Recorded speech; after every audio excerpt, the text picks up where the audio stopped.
እኔ እግዚአብሔር ምን አልልም። ከዛስ ያለመለወጡ ውጤት ምንድነው? ያዕቆብ ሆይ ስለዚህ በፊቴ ምን ያላችሁ አይደላችሁም የጠፋችሁ፣ እግዚአብሔር አይለወጥም። በሉ እስቲ አንድ ጊዜ ክብር ለጌታ ይሁን። ዛሬ ምሽቱን አብረን የምናየው ብዙም ረጅም ደቂቃ አላቆያችሁም፣ ግን የጸሎት ጊዜ እንድናደርግ በልቤ አስቤያለሁ። አሁን የማካፍላችሁ ሐሳብ ራሱ ጸሎት ይፈልጋል። ሆሴ ምዕራፍ 12 ቁጥር 3 ላይ ምንድነው የሚለው? እኔ ከሕዝቤ ጋር ክርክር አለኝ ይላል። አሁን ጠዋት ስንነጋገር እኔ አልለወጥም ስለዚህ ወድጃችኋለሁ። ይሄ ማለት ግን ሁለንተናችሁን ተቀብየዋለሁ ማለት አይደለም አይደል? ዲል አለኝ፣ ማውራት የምፈልገው ነገር ከእናንተ ጋር ክርክር አለኝ። ማነሳቸው ጉዳዮች ነጥቦች አሉኝ፣ ነጥብ በነጥብ ማንሳት ፈልጋለሁ እና እነዛ ነጥብ በነጥብ ማነሳቸው ሐሳቦች እንዳሉ ሆነው ግን ሳነሳ መነሻዬ ስለምወዳችሁ ነው፣ ማጠፉት ደግሞ ስለማልለወጥ ነው ብሎ ፍሬም ሰጥቷቸዋል። ስለዚህ አሁን እኛም መካከል አይ ቲንክ ጠዋት ሁላችሁም እንደነበራችሁ ዝም ብዬ ላስብና ፍሬሙ አለ። ያው እኔ የጌታን ቃል በስነ ስርዓት መስበክ ጥሩ ነው። እናንተም ደግሞ ቃል ስለለመዳችሁ አይደል? የቸርቻችሁ ስም ራሱ ምንድነው? አሁን ቃል ሕይወት ሆኖ ቃል ካልሰማ አስቸጋሪ ነው እና ቃል በደንብ አሁንም ስሙና ፍሬም አለው አይደል? ፎቶ የሚያምረው አልበም ውስጥ ካለው ፎቶ ይልቅ ብዙ ጊዜ የሚያምረው ግድግዳ ላይ የተሰቀለ ፎቶ ያምራል። ልዩነቱ ምንድነው? ያው ፎቶ ነው ግን ፍሬም አለው አይደለም? ግድግዳ ላይ የምናደርጋቸው ፎቶዎች እዚህ እንኳን ስላላየው ነው ፍሬም አላቸው እና ፍሬሙ ቅርጽ ይሰጠዋል፣ ውበትም ይሰጠዋል። እና የመልእክቱ ጭብጡ ዋናው የእግዚአብሔር አለመለወጥና እግዚአብሔር ሕዝቡን በሁኔታ ያልተመሰረተ ጤናማ ፍቅር ሕዝቡን በቋሚነት የሚወድበት ልኩ ነው። እሱን ከነገራቸው በኋላ ግን ይሄ ማለት በሉ ቀጥሉ እናንተ መካከል ምንም አያስፈልግም እያለ ሳይሆን ክርክር አለኝ፣ ማወራችሁ ነገር አለኝ ብሎ እግዚአብሔር ለሚያነሳው ነገር ሲያሰናዳቸው ታያላችሁ። ሕዝቡ ጆሮውን ጥጥ እንዳይከት አይኑን እንዳይጨፍን ተወዷል። የማይለወጥ አምላክ ያመልካል። ስለዚህ ምንም ቢቀጣን ወይም ቢሰብረን እርሱ ከሰበረን እርሱ ራሱ መልሶ ምን ያደርገናል? ይጠግነናል። እና ብንወድቅ እንኳን ምን ያደርገናል? ደክመን ከሆነ ለደካማው ምን ይሰጣል? አይደለም እንደምን ኃይል የሌለውን ምንኛ ረዳኸው ይላል እግዚአብሔር ቃል። ስለዚህ ፍሬሙ ይሄ ስለሆነ ከዛ ልክ እንደ ባልና ሚስት ማለት ነው። ባልና ሚስት መጀመሪያ ይዋደዳሉ። ቀጥሎ በመካከል ሲኖሩ በደል ሊኖር ይችላል፣ ጉዳት፣ አለመቀባበል፣ በየመካከል ላይ የሚፈጠሩ ኮንፍሊክቶች ይኖራሉ። ሲነጋገሩ ግን ከኮንፍሊክቱ አንጻር አይደለም የሚወዳት ወይም የሚቀበላት፣ እሷም የምታከብረው ባሏን ነው። ከኪዳን አንጻር ከመዋደድ አንጻር ነው የሚያነሱት። ይሄን ነገር ምን ይሻላል? ይሄ ነገር ደስ አላለኝም፣ እያመሸህ እየገባህ ነው ብላ በፍቅር ልብ ሆና ስታወራው ማሰሪያው ፍቅር ነው እንጂ አለማምሸቱ አይደለም። ግን ደግሞ ምንም ማሰሪያው ፍቅር ቢሆን ምንም ማሰሪያው አለመለወጡ ቢሆን በመካከል ግን ያሉ እጁን የከለከለ ጣልቃ እንዳይገባ እንዲመልስ እጁን የሚያደርግ ፊቱን ከሕዝቡ ዘወር እንዲያደርግ ያደርግ የነበሩ ሁኔታዎችን ግን እችላቸዋለሁ በቃ ይቀጥሉ እያለ ሳይሆን ላነሳ ፈልጋለሁ፣ እንነጋገር እያለ ነው። አሁን እግዚአብሔር እናውራ፣ ፊት ስጡኝ፣ በሉኝ፣ እኔ ልናገር። ከዛ ግን መፍትሄው አሁንም እናንተ ተመለሱ እንጂ መልእክተኛ ምን አደርጋለሁ? እልካለሁ፣ ሰዳለሁ ብሎ አሁንም በጣም ተስፋ አዘል የሆነ ቃልን እግዚአብሔር ይናገራል። እግዚአብሔር ክርክር ካለው እንደዛ ነው። ምንነጋገረው ነገር አለ ካለችኝ ሚስቴ በቃ የሆነ ነገር ይዟታል ማለት ነው።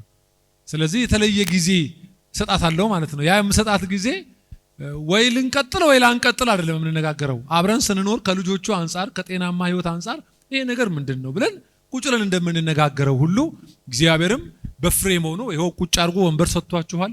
በዚህ በተቀመጣችሁበት ወንበር ላይ ሆኖ አብሮን ዲል ያደርጋል ማለት ነው። ስለዚህ የጌታን ቃል በዚህ አፕሮች እንድትሰሙት አደራ እላችኋለሁ። የመጀመሪያው እግዚአብሔር በዋናነት ያነሳው እንደሚታወቀው ብርቱ መቀላቀል ማለት ጠዋት በወፍ በረር ነክቼዋለሁ። ለምሳሌ አህዛብ ሴቶችን ታገባላችሁ ይላል። በመቅደሴ ሊገባ የማይገባውን ታስገባላችሁ ይላል። በኪዳኑ ህዝብ መካከል የኪዳን ያልሆነ ህዝብ የራሱን ጣዖታትና ባህላትን ይዞ ሲገባ እሺ ትሉታላችሁ አለ። እሱ አይደለም መቅደስ ሲሰራ ቅጥሩ ሲቀጠር ልክ በነህምያ ጊዜ እንደነበረ ጦቢያና ሰንበላጥ ነህምያን ሲቃወሙ የነበሩ እነዛ ሞዓባውያን ነህምያ ቅጥሩን ቀጥሮ ከጨረሰ በኋላ ወደ መጣበት ስራ ሲመለስ ጦቢያና ሰንበላጥ መጨረሻ ምን ሆነው ተገኝተዋል? የመቅደሱ አገልጋይ ሆነው ተገኝተዋል። መቅደስ ገብተው ቅዱሱን ዕቃ ያረክሱ ነበር። ሞዓብ በምንም ተአምር ከእስራኤል ጋር ህብረት እንዳይፈጥር የሚል የተስፋና የትንቢት ቃል ነበር። ለምን? እስራኤል ከግብጽ ሲወጣ መንገድ ዘግተው አናሳልፍም ብለው ስለነበር ከእንግዲህ ወዲህ ታሪካዊ ጠላትነት ብሎ በሞዓብና በኪዳኑ ህዝብ መካከል ልዩነት የነበረ ቢሆንም የህጉን መጽሐፍ ስለማይከፍቱ ይላል መጽሐፉ ነህምያ ወደ መጨረሻው ምዕራፍ አካባቢ የህጉን መጽሐፍ ስለማይከፍቱ ሞዓባውያን መቅደስ ገብተው እግዚአብሔር ያሳያችሁ። ጦቢያ የሚባለው ሞዓባዊ ኪዳን ያቅ የመቅደስ ስርዓት ያቅ ግን መቅደስ ገብቶ ያጥን የመቅደሱን ዕቃ ያጠብ ነበር።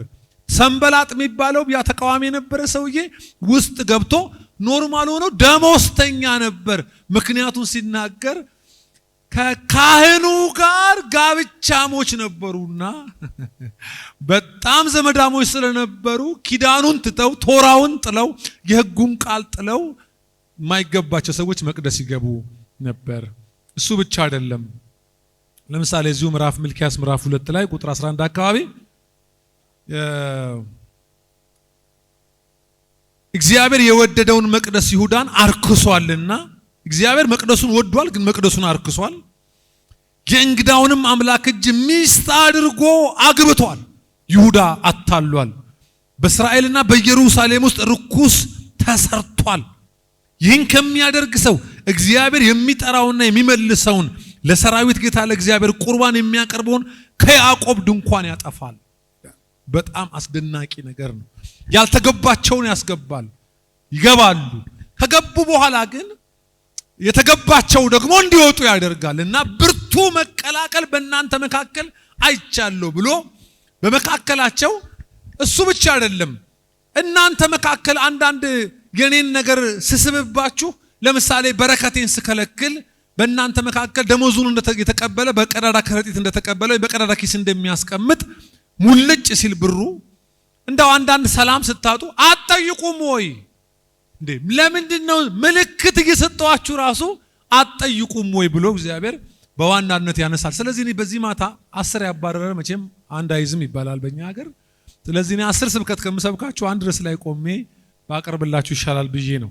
ስለዚህ በዋናነት ዛሬ ቅልቅልን ነው ማወራው። ቅልቅል እስቲ ቅልቅል ብለው አንድ ጊዜ ይሄ የተገባውና ያልተገባው ይሄ ደግሞ ለኛ ሀገር በጣም ያው ዝም ብዬ ልስበክብል በጣም አንድ ወር መስበክ የምችለው አይነት ቃል ነው ቅልቅል። አሁን ዝም ብላችሁ እኛ ሀገር አጭበርባሪ ነጋዴ ጋር ስትሄዱ ሙዝ ከምን ይቀላቅላሉ አይደል? አሁን ቅልቅል ለኛ አዲስ ነው። ስለዚህ ገበያተኛው ሲገበየው ደህና እንደሆነ አድርጎ ነው የሚገበየው። ሻጩም ደግሞ ምንም የለውም ከእንትን ሀገር የመጣ ነው ብሎ የሆነ ሀገር ከሚመጣበት ውድ ወይም ቆንጆ ተብሎ ከሚታሰብበት ሀገር ስሙን ጠርቶ ይሄ በርበሬ የዛ ሀገር በርበሬ ነው ብሎ ግን ከበርበሬው ጋር ምን ይከቱበታል? ሸክላ አይከቱበትም? ይቀላቅሉበታል አይደል? እሱ ብቻ አይደለም። እንዳውም እኛ አሁን እናንተ እዚህ አካባቢ ስላላችሁ ስጋት የለባችሁ ይሆናል እንጂ እንጀራ ውስጥም ምን ይገባል? ሰውየው እንዳለው ነው። በግርግዳ በኩል ሳልፍ ተለጠፍ ይለኛል ሸክላው። ዘመዴን አግኝቼ አለ ዘመዴ የበላሁት ሸክላ ግርግዳ ላይ በእንትን ጀሶ ሆኖ ስላየሁት ተለጠፍ ይለኛል አለ። እና ቅልቅል ለኛ በጣም እንትን ነው። የሚገርማችሁ ነገር ስለ ኤልዛቤል ስታጠኑ ራሱ የኤልዛቤል መንፈስ ማለት የምን መንፈስ ማለት ነው? አሁን ብዙ ጊዜ ኤልዛቤል ራዕይ 2:14 ላይ ያለች ስፒሪት ሆና ነገስት ላይ ግን የማን ሚስት ነበረች? የአካብ ሚስት ሆና ነበረች አይደል? እና ምንድነው ያደረገችው እሷ? ኤልዛቤል ለምንድን ነው የምትጠላው? እንገስጻውን የኤልዛቤል መንፈስ ይባል ብዙ ጊዜ። ምንድነው የኤልዛቤል መንፈስ ራሱ? ይሄ መጽሐፍ ቅዱሳዊ ነው። ራዕይ ላይ መታ አገልጋዮቼን ስላሴሰነች እኔም በመኝታ በአልጋዋ ላይ ጥላታለሁ የሚል ቃል አለ። ምን ማለት ነው የኤልዛቤል መንፈስ ማለት? የኤልዛቤል መንፈስ ማለት የተከለከለንና የተፈቀደን እኩል መፍቀድ ማለት ነው። ለምሳሌ ህጋዊ ሚስት በቃል ኪዳን አግብታ ያስገባሃት ሚስትህና የወሸምካት ሚስት ሁለቱም እኩል ናቸው፣ እኩል አስተዳድራቸው ምትል ማለት ነው። ወይም ግልሙትና ማለት ነው። የቃሉ ትርጉም ገለሞተ ማለት ጤነኛውን ጤነኛ ካልሆነው ቀላቀለ ማለት ነው አይደል? አማርኛው ምን ማለት ነው? ለምሳሌ መቅደስ አለ። የመቅደሱ ካህናት እና ሌዋውያን የመቅደሱ ነቢያት አሉ። እንደዛው ደግሞ የበዓል ነቢያት አሉ። ስለዚህ የመቅደሱ ነብይ የበዓልም የጣዖቱም ነብይ እንዲሆኑ ሁለቱም ጋር እንዲተነብዩ ካህናቱም ሁለቱም ጋር እንዲገቡ ፈቀደች።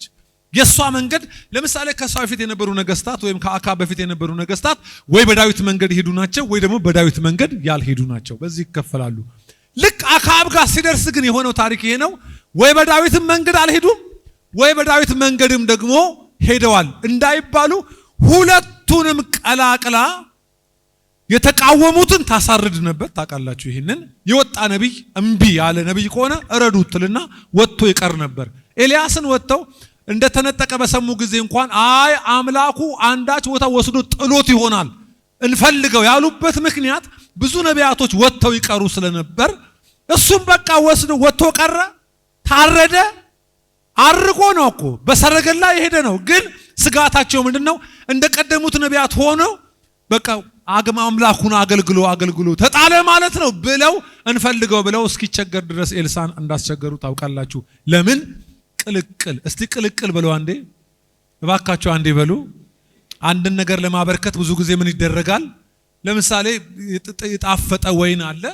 መናኛ ማለት ምን ማለት ነው? መናኛው ማለት ምን ማለት ነው?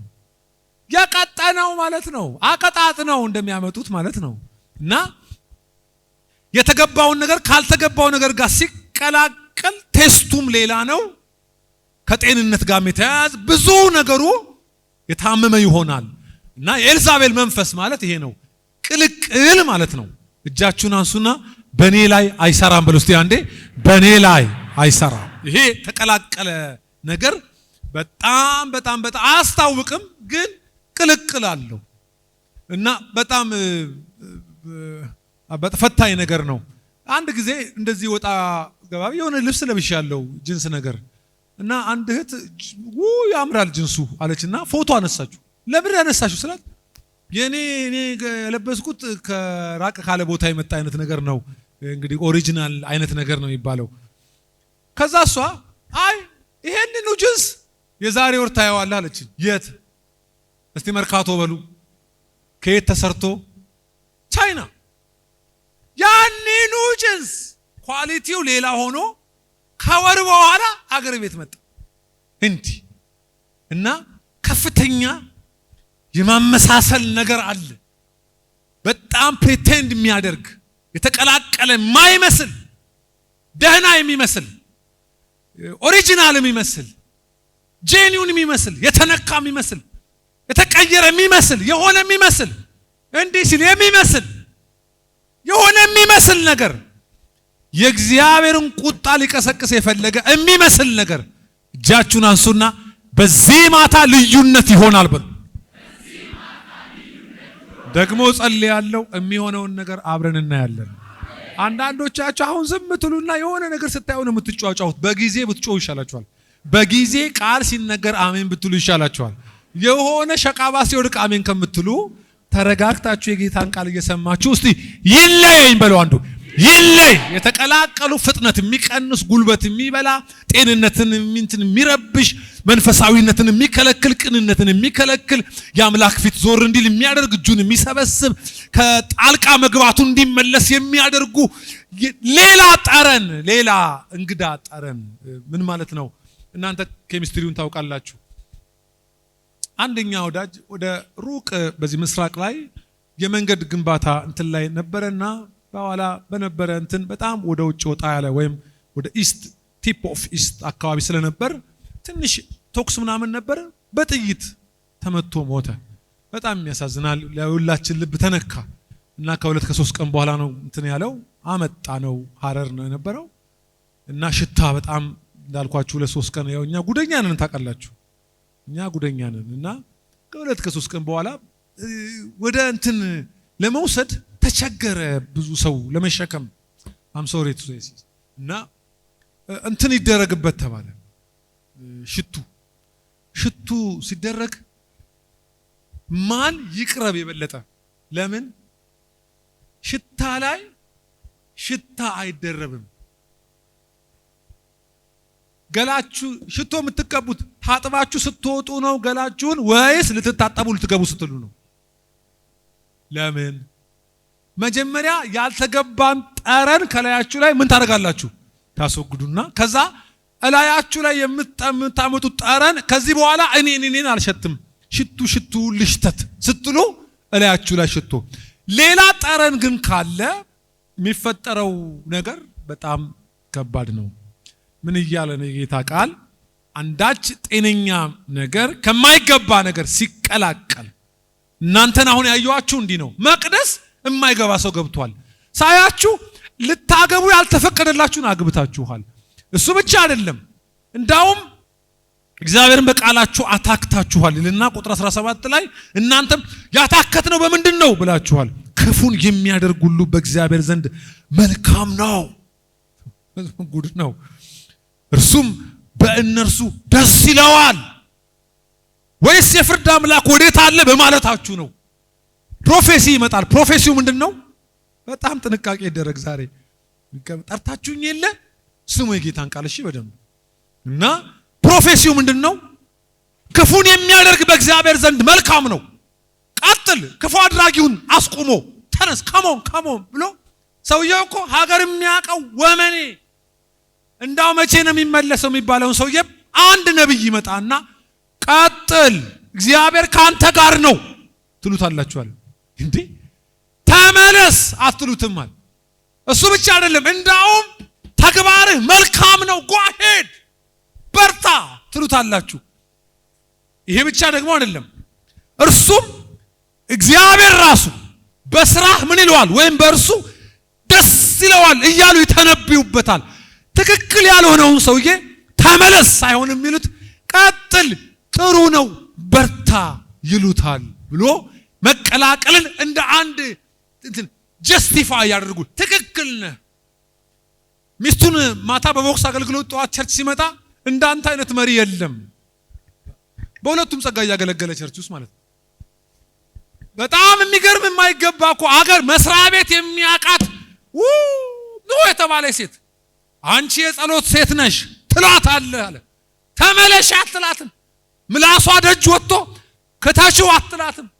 እንዳውም እግዚአብሔር እየባረከሽ ነው የሚል ተቃራኒ ፕሮፌሲ እንዴ ሳይወቀስ አትሉም? ከባድ ሙሰኛ፣ ሰውን በገንዘብ ያሰለቸ ምንም ነገር ያለ ብር የማይሰራን የመንግስት ሰራተኛ እግዚአብሔር ገና ባርካለሁ ይላል ትሉታላችሁ። ተቃራኒውን ትተነብዩለታላችሁ። ከዛ ድንጋጤ ሊፈጠር እግዚአብሔር ራሱ ይሄንን ሰውዬ ይወደዋል እያላችሁ ያልተገባን ነገር ትክክል ለማድረግ ትጥራላችሁ ብሎ በዚህ ነው ብሎ በዋናነት የተቀላቀለን ነገር ከናንተ እንዲለይ እፈልጋለሁ ይላል። ዋው የጌታ ቃል መቼም ውብ ነው። ምን ማለት መሰላችሁ? አንደኛ ቆሮንቶስ ላይ ነው ምዕራፍ 6 ለምሳሌ ቤተ መቅደስ ከቤተ ጣዖት ምን መጋጠም አለው አይልም? አንዱ በአንዱ እኮ ሊገባ አይችልም፣ ግን ልትጋጠሙት ፈለጋችኋል። ምን እያላችሁ ኖ ስጋ ለዝሙት ነው ትላላችሁ። ኧረ ተው፣ ስጋ የቅዱሱ መንፈስ ምንድን ነው? ማደሪያ እንጂ የዝሙት አይደለም ገላ ብሎ የማይቀላቅለው ልትቀል ሆድ ለመብል ነው ቦሌሶ ብላ ትላላችሁ። ኧረ ተው፣ ሰው በእንጀራ ብቻ አይኖርም። ኧረ ምን ማለት ነው? ትክክል ያልሆነውን ይባርክልኝ። ልክ አብርሃም እስማኤልን ወለደ አይደለም? በተሳሳተ መንገድ ነው አይደለም? በተሳሳተ መንገድ ነው፣ በጽድቅ ነው የወለደው። እና ከ13 ዓመት በኋላ እግዚአብሔር መጣ አይደል? እና ሲመጣ ምንድነው ያለው? አብርሃም ትወልዳለህ ሲለው ወለድኩ እኮ አለው። በተሳሳተ መንገድ ውጤታማ እንደሆነ ሰው አስቸጋሪ ሰው የለም እዚህ ምድር ላይ። ምክንያቱም ስኮር የሚያደርገው ሰክሰሱን ስለሆነ አየው እንትኔን አየው እንዴት መልኩ ራሱ አፍንጫውን አየው ስለሚል እቤት እኮ ቋሚ ቁጣ ቀስቅሷል። ሳራ ላይ ጉስቁልና ላይ ናት እኮ እሷ። እሱ ግን ምን አለው? ይሄው አለ የወለድኩት እስማኤል በፊትህ በሆነ ነበር አለው። አይ ከሳራ ነው የምልህ አለው። አብርሃምም ሰገደ ይልና በልቡም ሳቅ አይልም። ለምን ሳቀው? አልሰማም እንዲህ መውለዴን አለ። ከዛስ እስማኤል ይቅር ይሄው የኪዳኑ እሱም ባርክልኝ አለው። ይቅር ምን ማለት ነው? በኃጢአት ያመጣኸውን ትክክል የማድረግ በተሳሳተ መንገድ ውጤትን እያስቆጠሩ ዝም ለማሰኘት መጣር ምን ማለት ነው? ህዝቡ ውሃ ማለት በዛ በምድረ በዳ ማለት ነው። መዝሙር 64 ላይ ያለውን ቃል እንጨትና እንትን በሌለበት አይደል የሚለው እህታችን አስቴር የዘመረችው መዝሙር ማለት ነው። ውሃ ከዛ ህዝቡ ሙሴም ተበሳጨ የሚል ቃል አለ እና ተናገርበት የተባለውን መታው ይላል። መምታቱ እኮ አይደለም የሚያስደነግጠው። ውሃው ፈለቀ አይልም ወይ? ህዝቡ ሁሉ ጠጣ አይልም? ሙሴ ደስ ሊለው ሲል እግዚአብሔርም አለው ሙሴ በቃኸኝ አለው። እንዴ ምን ነው አለው። አልቀደስከኝም ውሃው እኮ ፈልቋል ብለህ ማስረዳት አትችልም። እግዚአብሔር ነው ይዛባብ ኦል እና ያልተገባን የሚመስልን ነገር ትክክል የማድረግ አባዜ በእነሱ እኔ እናንተን አላልኩም። እስካሁን እናንተን ብያለሁ እኔ አላልኩም። መጽሐፉ ያለውን እነሱን ነው ያልኩት። ሳያችሁ እኔ የምታስወጡኝ አይመስለኝም። በየት በኩል ሾልኬ እንደሚሄድ አላውቅም። ግን የሆነ ፓስተር አንተ ያው ድሮ ስለጸለይኩልህ ትረዳኛለህ፣ ዞር በሉና እግዚአብሔር ሊጎበኘን ነው በሉት። ምንድነው እግዚአብሔር ጉብኝት? ደህና መስሎ የተቀመጠውን ግን ለክሳት ምክንያት ላለመከናወን ምክንያት ነገሮች እንዳይለወጡ ምክንያት የሆነውን እግዚአብሔር ለይቶ ያየዋል። ለይቶ ደግሞ ከላያችን ላይ ጠርጎ ይወስደዋል። ይሄ ኮንፈረንስ ጥሩ ነበር ከሚል ባለፈ አንዳች የተጨበጠ ነገር ይዛችሁ ወደ ሰኞ እንድትሄዱ የእግዚአብሔር መንፈስ ፈልጓል። እስቲ እንዲህ ነካ አድርጉና አሁን ያለሁበት የኔ መጨረሻ አይደለም በሉ እስቲ። እግዚአብሔር የተናገረኝ ነገር አለ፣ ያሳየኝ ነገር አለ። ወደ አሳየኝ ደግሞ እሻገራለሁ። ጉልበቴን የሚበሉ አቅሜን ያከሱ እግዚአብሔር ከላያችን ላይ ያሉትን የማይገቡትን ፓራሳይት እየነቀለ ይጥላቸዋል። ጩሁና አሜን በሉ በኢየሱስ ስም። የተጣባን የማይገባ የተቀላቀለን የማይገባ ይሁን ያላለው ያልፈቀደው እንዲገጥም የምንሰቃይበትን እግዚአብሔር ከላያችን ላይ ይለየዋል። ይህንን ደግሞ በዚህ ማታ ላይ ይጀምራል።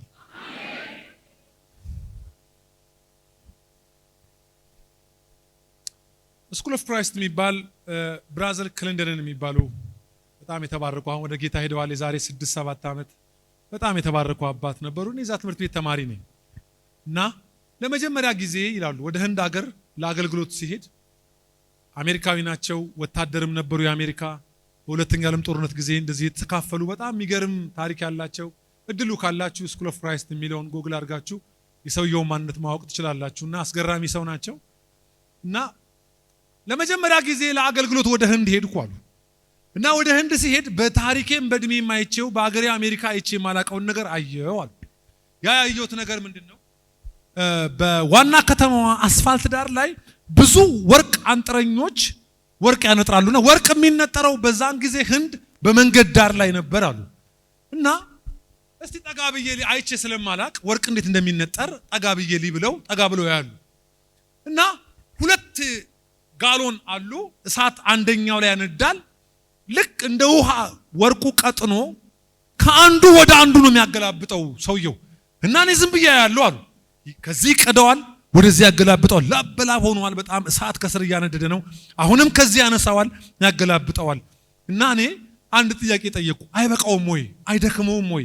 ምን እስኪሆን ነው ብዬ በጣም ረጅም ሰዓት ስለነበር የሚያገላብጠው ከአንዱ ወደ አንዱ ልጠይቀው ብዬ ጠጋ ብዬ ለምንድነው ረጅም ሰዓት ነው የምታገላብጠው ከአንዱ ወደዚህኛው ከዚህኛው ወደዚህኛው ብዬ ጠየቁት አሉ። እና ደግሞ ታየዋለህ ምኑን ነው የምታየው ስለው አንጥረኛውም እንዲህ አለኝ ይላሉ። በጣም አስደናቂ መልስ ነው የመለሰልኝ። መልኬን እየፈለኩት ነው። ወርቁ እንደተጣራ ማቀው ትክክለኛ መልኬን ምን ውስጥ ሳይሆን አሉ። ስለዚህ እንደዚህ ማረገው ምንን እየፈለኩ ነው? ምንን እየፈለኩ ነው? መልኬን። ከዛ መልኬን ሳገኝ ወርቁ ምን ብሏል? ያን ጊዜ ተጣርቷል ማለት ነው። ለካ ወርቅ የሚጣራው ማንነቱን ሲያጣ ነው።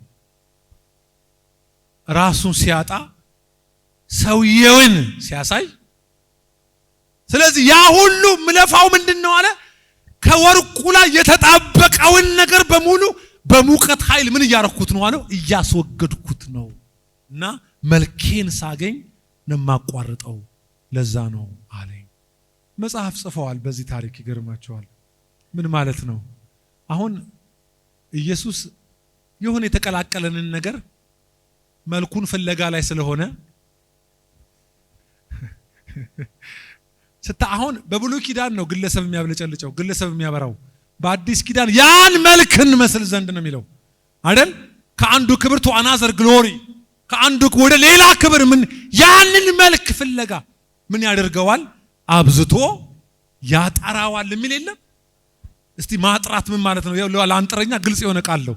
የተቀላቀለን እየለየ የሚፈልገውን ከማይፈልገው መለየት እና የማይፈልገውን ማስወገድ ማለት ነው። እኔ ቸርች እመራለሁ። አሁን ይነስም ይብዛ ብዙ በቃ በየሰው አሁን ቅዳሜ ዛሬ ሳምንት ሚዲያ ማየት ትችላላችሁ። ብዙ ሰው እናጠምቃለን። በየኳርተሩ ከ200 ሰው በላይ እናጠምቃለን። እግዚአብሔር ባርኮናል በዚህ። በጣም መሰቃየውና ጌታዬን ብዙ ጊዜ የምለምነው ጌታ ሆይ የተቀላቀለ ሰው እንዳላጠምቅ፣ ያልጠራኸው እዚህ መጥቶ ሄዴክ የሆነ ሰውዬ እዚህ ሊመጣ የማይገባው ሰውዬ እዚህ መጥቶ ዋና እንዳይሆን፣ ያልተገባው ሰውዬ ይሄን እንዳይዘው፣ ያልጠራኸው ፈቃድ ያሌለበት በጣም የሚያስመስል። ምክንያቱም አሁን ሁሉም ሰው እንዲህ ስለሚል እንደ ቸርች ለግብዝነት የሚመች ቦታ የለም። በጣም ለማስመሰል እንደ ቸርች ሰውየው ጦረኛ ነው። እዚህ ሲመጣ በጣም ሶፋ አልጋ መስሎ ነው የሚመጣው። በጣም ይገርም። ሰላም ናችሁ እንዴት ናችሁ ብሎ ውስጡ እንዲህ የቆመ ነገር አለ፣ ግን ፊት ለፊት ላይ ስታዩት እንዲህ ይላል። እኛ ልንለየው አንችልም። ራሱ ካለየልን እንትን ነው። እኔ አንዳንድ ጊዜ ፕሮፌሲ መጥቶብኝ መገለጡን መናገር መፈራበት ጊዜ አለ። ለምን? ሰውየውን ሳየው ከራእይ ዮሐንስ ቀጥሎ ሌላ መጽሐፍ የሚመስል ሰውዬ ነው። እንዴት ልናገረው ጌታዊ ልናገረው ጌታዊ ይዝ ነው በኢየሱስ ልናገረው ይዝ ታመነዝራለህ ለማለት በጣም አሳሳች ነው። አንድ ጊዜ እንደዚህ ያገለገልኩኝ ሸቃባ ማህፀን ላይ ቁጭ ብሎ ያለው እባቡ ማለት ነው። እንዴት ውጣ ልበለው? በቸርች የተሾመች እህት ነች። እንዴት ውጣ ልበለው ጌታዊ እንዴ ልበለው? ማታ ከማን ጋር ነው ማድረው? ካንተ ጋር ነው። እኔ አትለቀኝም። ህሊናዬን ስለምፈራ ምን ይሻለኛል? እስቲ በጋራ እንጸልይ አልኩ። በጋራ ምን አጸልየ? ጥራው አለኝ። አረ ጌታ ለምን ልሳን ታወራለች? በጣም ፈተና ነው። ችግር የለም በኋላም ስለምንጸልይ። በጣም ነው የሚያስመስለው ቦሌ ሰው እና መጨረሻ አቃተኝ። በቃ አንድ ጊዜ ይቅርታ ነይ እስቲ ያልኳት መጣች። ደህና ነሽ? እግዚአብሔር ይመስገን ፕሬዝ ጋድ ምናምን ትላለች። ደግሞ እንግዳ ነኝ እኔ ቢደበድቡኝስ ያገሩ ሰው፣ ምክንያቱም ለሱ አግዘው። እኔ ምልሽ በቃ አሁን ዝም በማለት አግዥኝ አልኳት። ዝም በይ እና ትንሽ ልጸልይ አልኳት። ከዛ ውጣ ስል አየዋለሁ እኮ ባቡ እንዲህ ምናምን ብሎ አየዋለሁ። እንዲህ ይላል። ያው በቃ ሲታይ ይታያል። እንግዲህ ምን ላድርጋችሁ እኔ አየዋለሁ እና በመድኃኒዓለም ጸጥ ብለሽ ከዛ ውጣ ስለው አልወጣም አይልም። ከዛ የተበላው ፓስተሮቹ ደነገጡ። ከፊት ያሉት ዘኔ ሰዓት አሉ። እኔ በመሳት ችግር የለብኝም፣ ያው እመለሳለሁ እንጂ እኔ ላለመሳሳት አልኖርም። ስህተት is a part of life ምን ማለት እኔ ችግር የለብኝም። ግን አይቼዋለሁ አባቡን። እኔና እሱ ተያይተናል። ወጣ እኮ ነው የምልህ። አንድ ዲያጓራ ጉባኤው ሁሉ ደነገጠ። ምክንያቱም ሾሟት እዛው ነበሩ። ደነገጡ፣ ተርበተበቱ፣ ወደቀ። እኔ ደግሞ ጀግና መጫወት የለብኝም። እኔ አም ሰርቫንት ኦፍ ጋድ እኔ ምን ሎሌ ነኝ? ምንድነው አንተ እዚህ ፌክ ልሳን፣ ፌክ ትንቢት፣ ትዳር የሚበጠብጥ ትንቢት፣ ሌባን የሚያጸድቅ ትንቢት የምታመጣ አንተ አውሬ! አንድ ያጓርቶ ወጣ። ምን እንዳለ ታውቃላችሁ? ኡፍ ሆይ ምን ነው አረፍ ጌታ በተሳሳተ መንገድ ነፍታዋት ነበር። እና እንደ ቸርች አስፈሪ ቦታ የለም። መድኃኒዓለም ካረዳኝ አሁን ራሱ በጣም ከባድ ነው። ብዙ ነገር ነው የሚቀላቀለው። ዛሬ ግን ተስፋ አደርጋለሁ አሁን እየተነበይኩ እየተናገርኳችሁ ራሱ ብዙ አሮጌ ጨርቅ እግሮች ስር ወድቆ አያለሁ። እግዚአብሔር ካረጀ ነገር ጋር ያለያየናል። አንድ የተቀላቀለ እግዚአብሔር ያልሰጠን የተዘራ የበቀለ ይነቀላል። እግዚአብሔር ያልዘራው ጠላት የተዘራው ማይገቡ ይሄ ነው፣ ቅልቅል ነው፣ ቅልቅሉን እንዲለይ ነው ብሎ እግዚአብሔር ለየላቸው። ኬዞቹን ከዚህም ከዛም አነሳላቸው። እናንተ ሙሉ 4 ምዕራፍ ነው ለማጥናት በጣም ቀላል ነው። የኢሳይም እናንተ ደግሞ ኢሳይም አባታችሁ ነው። ከኢሳይም ማብራሪያዎች አሉላችሁ። የሚልኪያስ መጽሐፍ ማብራሪያም አላቸው። እሱን ወሰዱና አንብቡ። ከዛ አሁን የማወራው ነገር ይገባቸዋል። እንዳውም በጣም ምስኪን ስለሆንኩ እንዳሳሳውት ይገባቸዋል። እና ያን ካለ በኋላ እግዚአብሔር ምንድነው የሚሻለው ሲል እናንተ እመኑልኝ እንጂ አለ መልእክተኛዬን እልካለሁ። ያ መልእክተኛ ምን አይነት መልእክተኛ ነው? መልእክቴን ይዞ የሚመጣ ምን ያለው? እስቲ መልእክት ብለው አንድ ጊዜ። እኔ የተጠራ ሰው መለያው ይሄ ነው። መልእክት ያለው ቃል ያለው የእግዚአብሔር ቃል አፉ ላይ የኖረ የነቢያት መለያ እኮ ፕሮፌሲ ሳይሆን ከአፋቸው ምንም አይጠፋ ቃል። እስቲ ቃል ብለው አንዴ ቃል። እናንተ ወጣቶች የት ነው ያላችሁት? የት ነው ያላችሁት? ምን ነው ተቀዛቀዛችሁ? ተደገፋችሁ? በጣም ቀና ብላችሁ አትሰሙም እንዴ? ቀና ብላችሁ ስሙ፣ በጣም ስሙ። እሺ ስትሰሙ ቃል ስትሰሙ ነው የከረማችሁት። ዛሬም ስሙ፣ ምንም ማራጭ የላችሁ። ሌላ ነገር አልሰብካችሁ። ይሄው ቃል ነው። እስቲ ቃል በሉ። እንደዚህ ነው ማምነው ነው። የእድሜ ጉዳይ አይደለም፣ የትምህርት ጉዳይ አይደለም፣ የባክግራውንድ ጉዳይ አይደለም። እግዚአብሔር ከጠራ የጠራውን ሰው ከምን ጋር ነው የሚልከው? ከቃል። እስቲ ጩሁና ቃል ብለው አንዴ። መልእክተኛ አይን ራሱ ኢየሱስ እንኳን ታውቃላችሁ ከዮሐንስ ተጠምቆ ገና ሳይወጣ ውሃው እርጥብ እንዳለ ከጸጉሩ ገና ውሃው ጋር የተንጠባጠበ ሰማያት ተቀደዱ ይላል ማርቆስ 1 ላይ። ከዛስ ከገናናው ክብር ምን ወጣ? ቃል። ማንን ስሙ? እርሱስ ምን ስላለው? ቃል። መልእክተኛዬ ነው፣ መልእክት ነው እሱ ራሱ። ምን በሉት? መሰማት ቅባት ነው። አንተ መሰማት እግዚአብሔር ተሰማ ሲል እንጂ የማስታወቂያ ብዛት አይደለም አንተን የሚለይ። እንደዚህ አይነት ጀግና ቁርጥ ያሉ ከአፋቸው ቃል ከህይወታቸው የክርስቶስ መንፈስ ያለባቸውን ሰዎች እግዚአብሔር ያስነሳል። ደጁ ሲታይ በጣም ስትረግል ነው። አንተን ያረግም የሆነ ነገር ለመሆን እንትን ለመሆን ምናምን አይመችም። የተጠሩ ሰዎች ግን መለያቸው ይሄ ነው። መልእክት በላያቸው አለ፣ የሚናገሩት አለ። ከአይምሮ አያወጡም፣ ከሰው አይቀዱም፣ ከዩቲዩብ አይቀዱም፣ ከሶሻል ሚዲያ እየቀዱ ቁርጥራጭ መልእክት አይናገሩም። ከእግዚአብሔር ጋር ጊዜ አላቸው። ከእግዚአብሔር አፍ ይሰማሉ። ለትውልድ የሚሆን ለሀገር የሚሆን ለአብያተ ክርስቲያናት የሚሆን መልእክት አላቸው። ይሄ ጉባኤ ከገባው ጮሆ ቃል ይበለኛ እንዴ! ቃል። ይሄ ቃል ያላቸውን የሰጠዋቸው መልእክተኞቼን የኔ የሆኑ እልካ። ልክ እንደ ሚልኪያስ አይነት መልእክተኞቼን ምን አደርጋለሁ? እልካ። ዋው ፕሬይዝ ዘ ሎርድ። እንዲህ ይሁንልህ ፓስተር። በእውነት በቃ የፓስተርነት መለያ አይደል? ካፍ ቃል የማይጠፋ በቃልና በጸሎት የተጉ ቃል ላይ በዚህ ተመሰረቱ። በኢየሱስ ስም ወጣቶች እኔ እንደዚህ ያምረኛል። የተንተከተኩ እድሜ የማያግዛቸው መንፈስ ቅዱስ ግን የሚያግዛቸው አፋቸው ላይ መልእክት ያለ ሲቆሙ የእግዚአብሔር አፍ ሆነው የሚቆሙ የሚሰሙ የሚናገሩት ያላቸው ከአፋቸው ጋር የሚሰራ አምላክ አብሯቸው የቆመ ያን ሎጎስ የሆነውን ሬማ የሚያደርግ የእግዚአብሔር መንፈስ የሚሰራባቸው የኔ ነው ካላቸው አሜን በሉ። እንደዚህ አይነት መልእክተኞችን እሰዳለሁ። ያ ይዘውት የሚመጡት ቃል አለ። ይዘውት የሚመጡት ቃል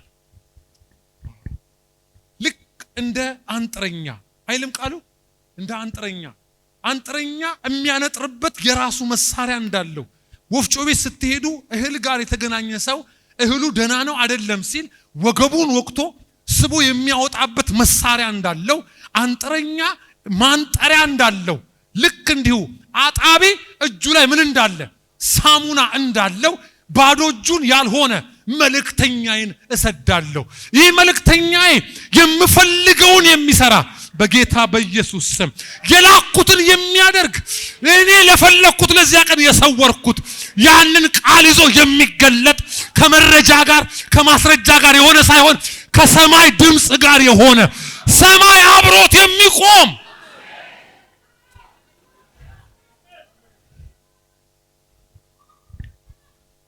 እግዚአብሔር ተባረከ ይሁን። መልእክተኛዬን ልካል።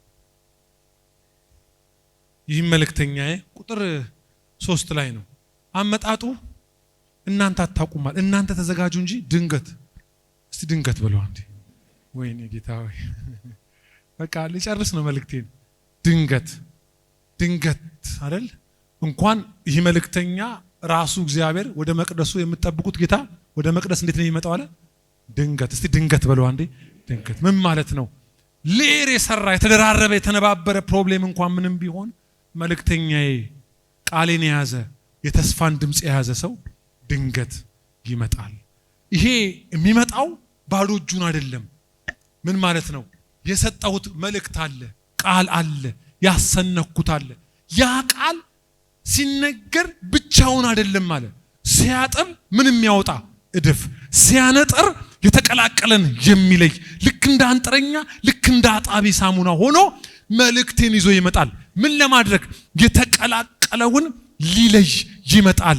ደህና የመሰለውን ግን ትክክል ያልሆነ ፌክ የሆነውን ተመሳስሎ የተሰራውን ሊለይ መልእክተኛዬ መልእክት ይዞ እኔ ከእርሱ ጋር ሆኜ እመጣለሁ ይላል።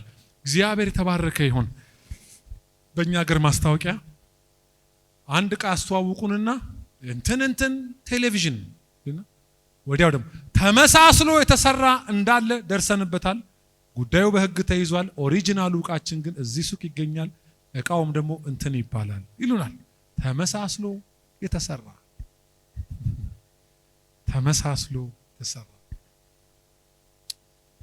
ዋው! እሺ ቁጥር 1 እነሆ መልእክተኛዬን እልካለሁ መንገድም በፊቴ ምን ያደርጋል? እስቲ ያስተካክላል በሉ ንገሩኝ። እስቲ ያስተካክላል በሉ እስቲ ምን ማለት ነው? አንድ ዝም ብላችሁ ግሬደር ነገር አሁን ወጣ ስትሉ የሆነ ቦታ ላይ ዛፉን ጉቶን እየነቀለ መንገድ ሲጠርግ ስታዩ እየሆነ ሀገር እየሄደ ነው የሚገባችሁ ወይስ ምን ሊወጣ ነው? ከኋላ ማን ሊመጣ ነው ይባላል። የሆነ ዝግጅት ምናምን ሲኖር እንትን የሆነ ቅንጅት ከተማ ምናምን ይሸበርቃል። የሆነ ምናምን እንትኑ እኮ ሊመጡ ነው ይባላል። መንገድ የሚያስተካክል መጣ ማለት ከኋላ የሚመጣ አለ። ነገ ማወራችሁ ይሄንን ነው። ከኋላ የሚመጣው አለ። ከኋላ የሚመጣው ከመምጣቱ በፊት ግን መልእክተኛ ቀድሞ ምን ብሏል? መጥቷል። ይህ መልእክተኛ ስራው ምንድነው? መንገድ ያስተካክላል። የመጨረሻው አይደለም፣ ቀጥሎ የሚመጣ አለ። ልክ እንደ ዮሐንስ እኔ ቀድሜ የመጣሁት ከኔ በኋላ የሚመጣ ስላለ ነው። ከኔ በኋላ የሚመጣ ስላለ እንጂ የመጣሁት ከኔ በኋላ የሚመጣ ባይኖር ኖሮ እኔ አልመጣም ነበር። ከኔ በኋላ የሚመጣ አለ። ስለዚህ መልእክተኛ ሆኜ ምን አስተካክላለሁ? የሆነ መንገድ ሲል መቼም መሬቱን አይደለም አይደል? እናንተ ለዚህ ጎበዝ ናችሁ። መንገድ ይስተካከላል። ለጉብኝት ጊዜ ሊመጣ ነው። አንዳች መለኮታዊ ጉብኝት ከኋላ ማንም ና እንዲያድርግ የማይሉት ሁሉን የሚያውቅ ሁሉን የሚገዛ ጌታ ከኋላ እየመጣ ነው። ከኋላ እየመጣ እንደሆነ ይህን ነገር በመለከት ይነፋ። ዋናው እየመጣ ነው። እኔ በውሃ እሱ በእሳት፣ እኔ ጫማውን ጠፍር እሱ ግን በመንፈስና በእሳት ያጠምቃችኋል የሚባለው ከእኔ ይልቅ የሚበረታው ከኋላ እየመጣ ነው። ስለዚህ እኔ ምን አደርጋለሁ? መንገድ አስተካክላለሁ ብሎ በትንቢታዊ መልክ በዛ ወቅት ላይ መሬት ላይ በነበረው ሀቅ ቀጥሎ ደግሞ በዮሐንስ በኩል ስለሚመጣው መሲህ ሲናገር እግዚአብሔር አስቀድሞ ይሄንን ትንቢት ላከው። ቀጥላል። እግዚአብሔር ይባረክ።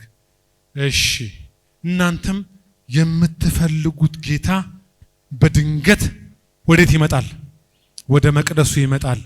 የምትወዱትም የቃል ኪዳን መልእክተኛ እነሆ ምን ያደርጋል? ይመጣል ይላል የሰራዊት ጌታ እግዚአብሔር።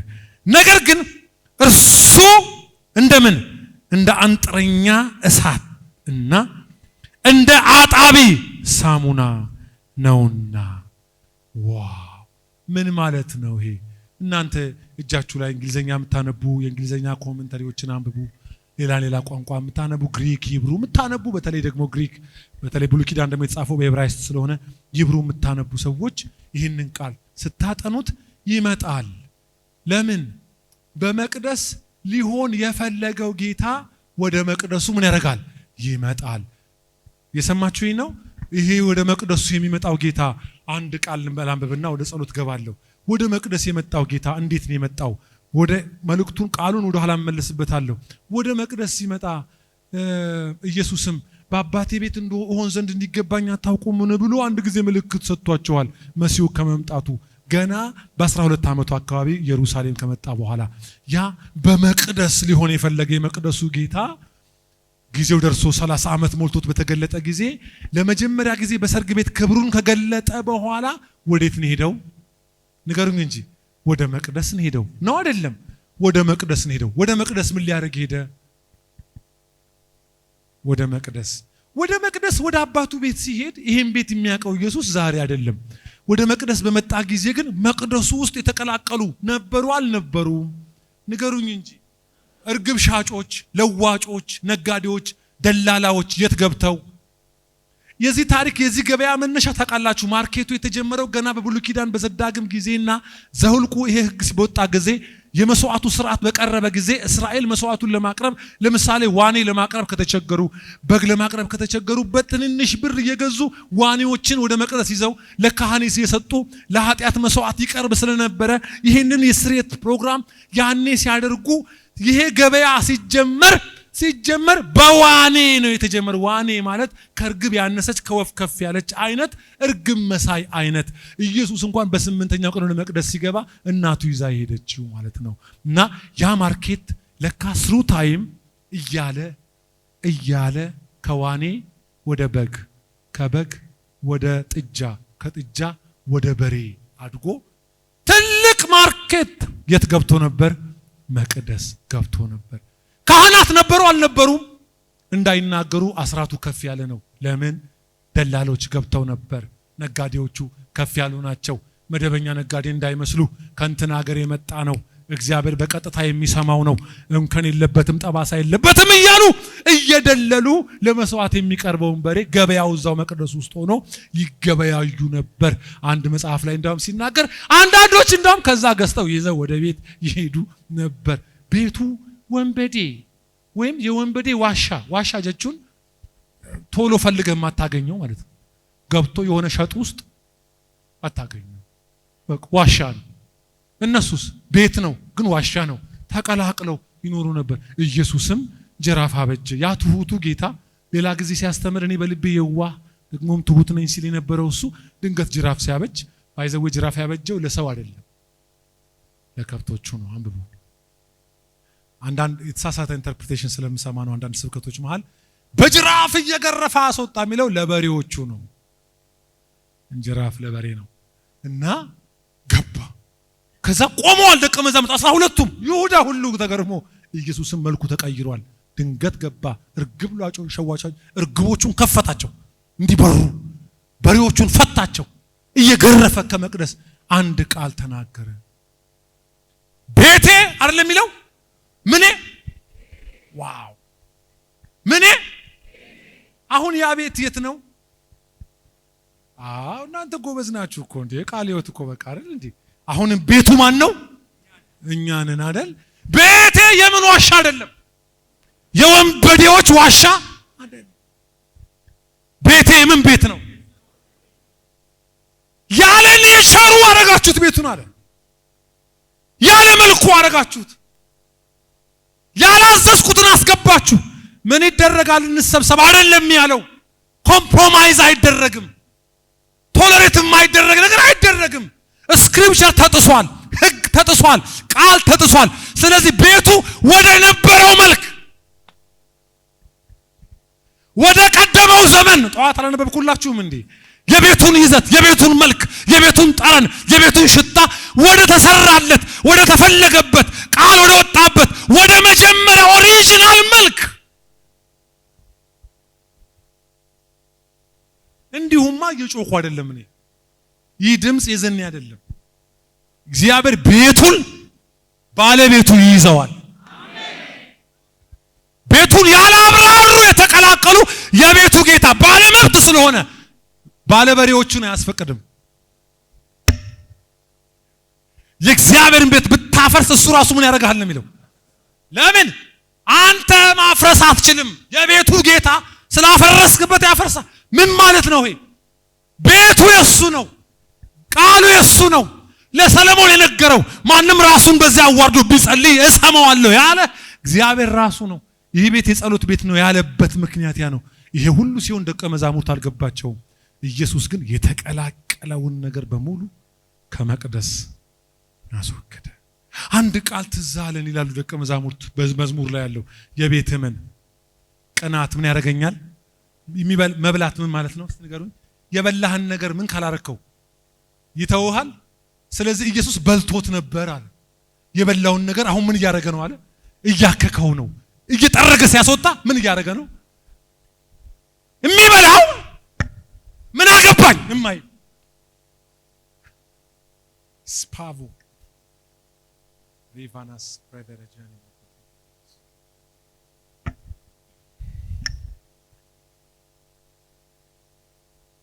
እጃችሁን አንሱ።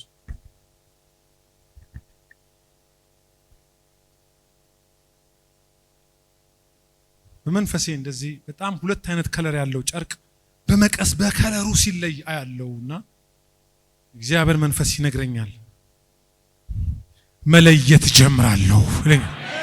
ምን ሊሆን እንደሆነ ግን አላውቅም። እዚህ ቤት ከዚህም ቤት እንደ ከተማም እንደ ሀገርም እጃችሁን አንሱ።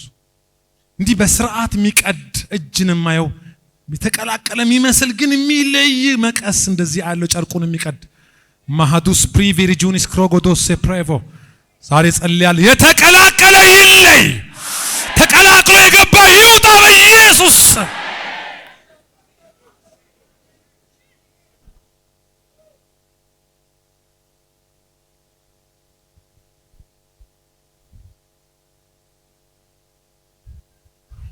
አንሱ ስፓቮ ማሃዱጋ ሳክሬቪን ጆኒያ ዶዲያናሶ ሰው አለ አንተ በዘመን መካከል ምትልከው ሰው ምታስታጥቀው ሰው ምትገልጠው ሰው ከክብር ጋር ምትገልጠው ከመሰማት ጋር ምትገልጠው ከቅባት ጋር ምትገልጠው ከኃይል ጋር ምትገልጠው ሰው አለ። ዛሬ ጸልያ እነዚያ ሰዎች ዛሬ ይቀቡ። ስፓቮ ፕሪቫኒያ ዱጋስ ጄቬንስ ፕሬቨለጀኒ ዛሬ ጸልያለሁ። እጃችሁን አንሱ። የተበላ ጉልበት ይመለስ፣ የተበላ ቅንነት ይመለስ፣ የተያዘ ኃይል ይመለስ። ምስኪን ያደረገ አሁን ከምንሆነው በላይ እንድንሆን ያላደረገ የገደበ የከለከለ ተቀላቅሎ የተያዘ የማይገባ ነገር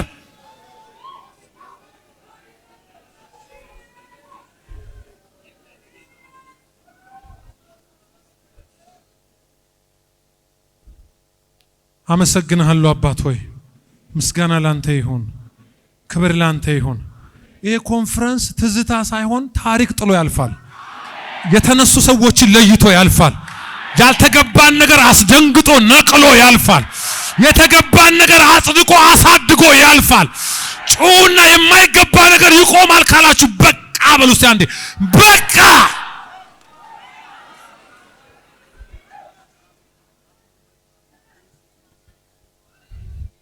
ማሃዱርስ ፕሪቪሪጁኒስ ፖቮ ሬቬነስ ፓቫ ራሃዱና ሳክሌቬነጀኒሞስ ስፕሪቪሪጁኒ ማቱዲያና ሴፕሬቮ ማሃዶሮስ ፕሬቨሬቨረጀኒ ማክራጋዱዲያናስ ሉስፒቪኒጁኒስ ኮጎ በጸሎት ቤታቸው ቅዱሱ ቅባት እንዲመጣ ጸልያለሁ አባ። በመደበኛ ጉባኤዎቻቸው ላይ ጣት እንዲገለጥ ጌታ ሆይ ጸልያለሁ። ቃልህ ከመንፈስ ጋር በኃይል እንዲገለጥ የተቃዋሚን አፍ የሚዘጋ የክፎችን አፍ ጸጥ የሚያደርግ ቀብርና እሳት ያለባቸው ወጣቶች ጎልማሶች የሚነሱባት ለከተማዋ ምሳሌ መሆን የምትችል አጥቢያ እንድትሆን ዛሬ ጸልያለሁ። ከተመጣ አይቀር ከተጸለየ አይቀር ቃል ከተሰበቀ አይቀር ያንተን ጣት የሚያመጣ ክብርህን የሚያመጣ ኃይልህን የሚገልጥ ክብር በጉባኤ መካከል ላይ እንዲመጣ ዛሬ ጸልያለሁ። የማይወሰን የማይገደብ በማይገቡ ልምምዶች የማይገታ ያ የጀመረ ያንተ ጣት ያ የጀመረ ያንተ ክብር በኃይል እንደገና እንዲንቀሳቀስ ዛሬም ጸልያለሁ። እሳትን የሚያዳፍኑ አፈሮች እሳትን የሚያዳፍኑ አመዶች ከዚህ ጉባኤ ተራገፈ እንዲሆን በጌታ በኢየሱስ ስም ጸልያለሁ።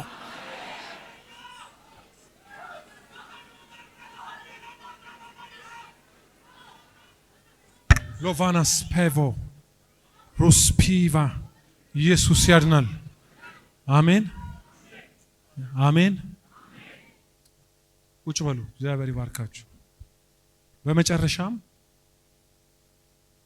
አየ እንትን ስል አያስታውቅም። ይሄ የሆነ ነገር ሲቀላቀለን በጣም አናስታውቅም።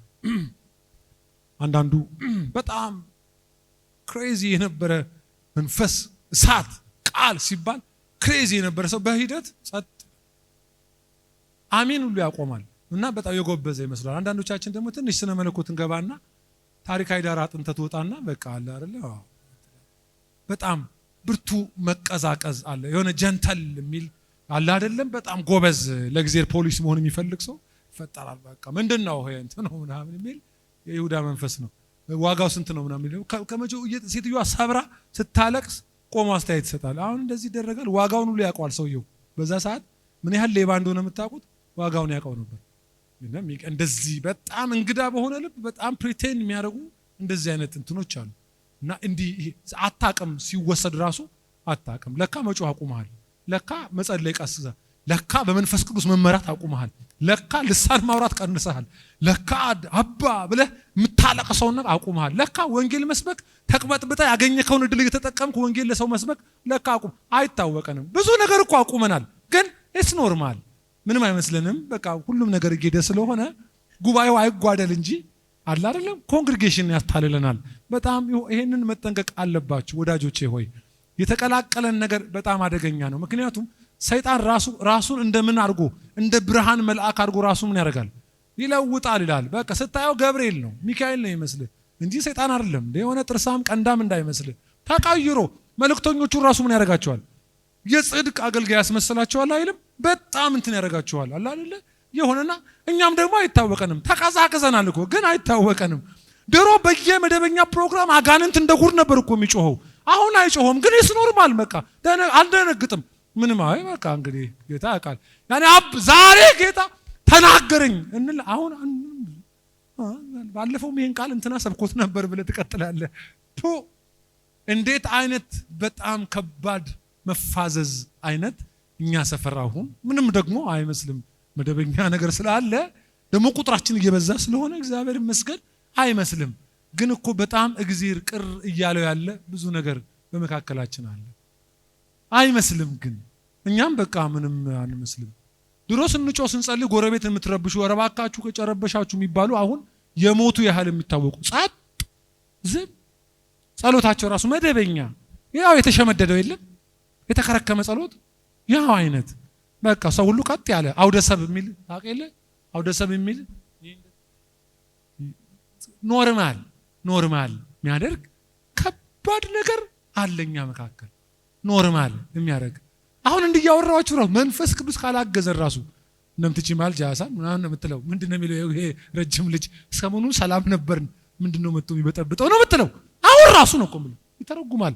ትርጁማን እዚህ ውስጥ አለ እና ከፍተኛ የሆነ እንትን ያኔ ወንጌል ሰብኬ እንትን አድርጌ ሚሽነሪ አግዤ ምናምን ነው የምትለው። አሁንስ በዚህ በኩል ይሸቀሽቀኛል ለፎስ ፕሮግራም፣ በዚህ በኩል ለእንትኔ ለአክስቴ ልጅ ፎቶ ርዕሱ ራሱ ተቀይሯል። እግዚአብሔር ለምትፈልግበት ቸርች የምትመጣበት ርዕሱ ራሱ ያኔ ልትታጠቅ ነበር የምትመጣው። አሁንስ እስቲ ደግሞ ሄደን ማን የመጣው አሉ ይላሉ። እንትና ነው እሺ ከዛ ይዳል በቃ ምንም አይመስለውም። ጸሎት ትቶ የተጸለየበት ውሃ ሲባል ገዝቶ ሲሄድ ቅር አይለውም። ምን ያክል ከባድ መፋዘዝ ኖርማል ነው ይመስል እንጸልይ ስትል የተጸለየበት ዘይት አለኝ ይላል። እንዴ እንጸልይ እንጂ እንዴ ተንበርክከን እንጸልይ እንጂ እንዴት ያንን ያ ጸሎት ያ ዘይት ይተካዋል? ለመሆኑ በአዲስ ኪዳን ቁስ ይቀባል? አኖይንቲንግ ወተር አለ ለመሆኑ? ሰው ነው እንጂ የሚቀባው። መንፈስ ቅዱስ እኮ አሁን ከብሯል። ኢየሱስ ስለከበረ በእያንዳንዳችን ህይወት ውስጥ መንፈስ ቅዱስ አሁን ሰርጿል፣ ገብቶብናል፣ ማደሪያው አድርጎናል። አሁን ቁሳቁስ ነው የሚሰራው። አሁን የተጸለየበት ዱላ ብለህ አንተ ዱላ ይዛችሁ ነው ተብሎ አዲስ አበባ አንድ ጉባኤ ላይ ፖሊስ ተደወለ አካባቢው ላይ ጴንጤዎቹ ሊጫረሱ ነው ዱላ ይዘው እየገቡ ነው ተብሎ ለካ ሰውየው ዱላ ይዛችሁ ነው ጸልይበታለሁ ትመቱታላችሁ ችግራችሁ ይከፈላል ብሎ ነው። ይሄን ስነግርህ ሳታምን ዱላ ግዛ ያለህን ትገታምናለህ። አገባኒ ማለት የተቀላቀለን ነገር በቃ ምንም መደበኛ እና እንትን ነው።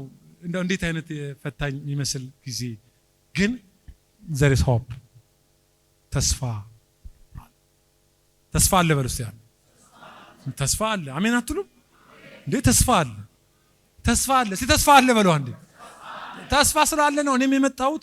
ተስፋ ስላለ ነው ሚልኪያስም የመጣው መልእክተኛ የመጣው ምን ስላለ ነው? የማይለወጥ እግዚአብሔር የሚወድ ህዝቡን እግዚአብሔር ዛሬም በዙፋን ላይ ስላለ ጩሁና ተስፋ አለ በሉ አንዴ። ተስፋ ፓስተር መለሰው በጣም ይደንቃል። አንዴ ሰብከው በቅርብ ብዙ ሰው አስራት ለመስጠት እንጂ የሚያስበው የጊዜ አስራቱን ለእግዚአብሔር ለመስጠት አያስብም ማለት። ይሄ ጊዜ አስራት 24 ሰዓት ሲሰጥ በ10 ሰዓት አንዱ ሰዓት የማን ነው? ስለዚህ በቀን ቢያንስ 2 10ዎች አሉ። 2 ሰዓት 4 አለች አንድ ላይ ወደ 2 ሰዓት ተኩል አካባቢ የጊዜ አስራት ሰው ለእግዚአብሔር አይመልስም፣ ለራሱ ይበላዋል። ስንት ጉዳይ አለበት ወበሎ ሰው እግሩ ላይ ጫማ አውልቆ ሁሉም ሰው ጎማ አስገብቷል። እንደ መኪና ይሄዳል። ዝም ብሎ ሰው ጊዜ ቁጭ ብሎ ከጌታ ጋር ጊዜ ለመውሰድ ጊዜ የለም። ያለስ እንዴ ማታ ተንበርክከ ጠዋት ነጋ የምትል ስንት ሰው የለም። አሁን እዚህ የሆነ ዘመን አላሳለፋችሁም? ባጭሩ እንዲነምላችሁ እግዚአብሔር የሚወደውን ዘመን በላያችን ላይ ይመልሰዋል። የሆነ ሲዝን አሜን፣ ሉዓላዊ የሆነበት ጽድቅ ማዕከል የሆነበት ክፋት የሚጠላበት ሲዝን፣ የተቀላቀለ ነገር ተመችቶት እየወፈረ የማይኖርበት እግዚአብሔር ዲዘርኒንግ ስፒሪት በላያቸው ላይ የሚጥልባቸው የሚለይ ቅባት በላያቸው ላይ የሚያኖርባቸው ይሁን ካላችሁ አሜን በሉኝ በኢየሱስ ስም። እንዲህ ለተዘጋጃችሁ ዛሬ የእግዚአብሔር ጉብኝት በዚህ ጉባኤ ላይ ይሆናል። የተቀላቀለን ነገር ቆመን እንጸልይ።